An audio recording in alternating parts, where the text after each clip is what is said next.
దేవునికే వందనాలండి. దేవుని మహాకృప ఈ రోజున మనమందరం ఇట్లా ఉండడానికి కారణమైంది. రూపాంతర దేవాలయం నిరంతరం రూపాంతరం చెందుతానే ఉంటా ఉంది. నాయనమ్మ తాతయ్య మానకొండ ఆశీర్వాదం గారు, గ్రేసమ్మ గారు ఇక్కడ సువార్త పని చేయడం, ఆ సువార్తలో ఆ పని చేస్తున్న దానికి ముందు వారు క్రైస్తవులుగా మారారు అని వెలివేసిన సందర్భాలు, వెలివేశారు కదా అని దేవుని విడిచిపెట్టకుండా సువార్త భారాన్ని భుజం మీద వేసుకుని గ్రామాల వెంబడి తిరుగుతా కాలినడక మీద పరిచర్య చేస్తూ చాలని పరిస్థితిలో పిల్లల్ని పెంచుకోలేని స్థితిలో నా తండ్రి గమనించి 7 సంవత్సరాల పిల్లాడైనా నా తండ్రి గమనించి నా తల్లిదండ్రులు చాలా కష్టపడుతున్నారు అని చెప్పని ఆ 7 సంవత్సరాల పిల్లాడు ఉప్పు అమ్ముకున్న రోడ్లు ఇవన్నీ, ఆ 7 సంవత్సరాల పిల్లాడు సోడాలు అమ్ముకున్న రోడ్లు ఇవన్నీ ఎవరికి తెలియదు. ఆ ఉప్పు అమ్ముకుంటున్నప్పుడు, సోడాలు అమ్ముకుంటున్నప్పుడు ఈ వ్యక్తి రేపొద్దున్న ప్రముఖ పారిశ్రామికవేత్తగా మారుతాడు, ఇక్కడ పెద్ద చర్చ్ తన కష్టార్జితముతో కడతాడని ఎవరికి తెలియదు. కానీ దేవుడి ఏర్పాటు అలా ఉంది.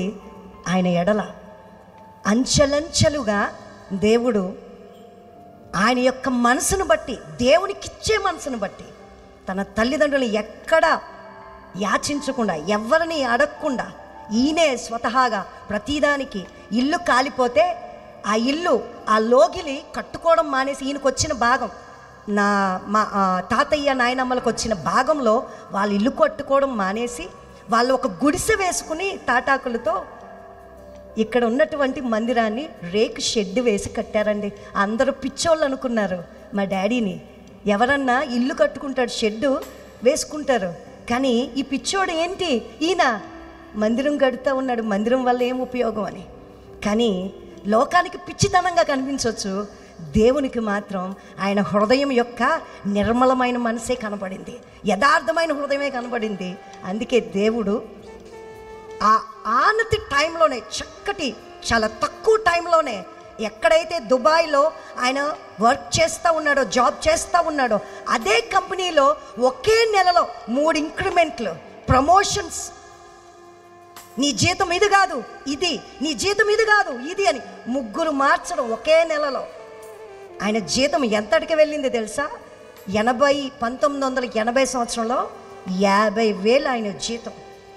ఆయనకి ప్రతిదీ, ఈవెన్ స్పూన్, అపార్ట్మెంట్లో ఉండే స్పూన్ కూడా కంపెనీయే పెట్టుకుంది.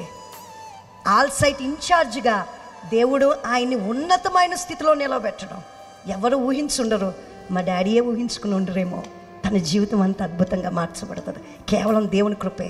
ఆ దేవుని కృపను మరిచిపోక ఆయన కష్టార్జితంతోనే ఇది ఎన్నిసార్లు మార్పులు చేర్పులు చెందుతా ఉన్న రూపాంతరం. ఇప్పటికీ ఆయనకి గడిచిన కొన్ని డేస్ నుండి కొంచెం సిక్ అయ్యారు.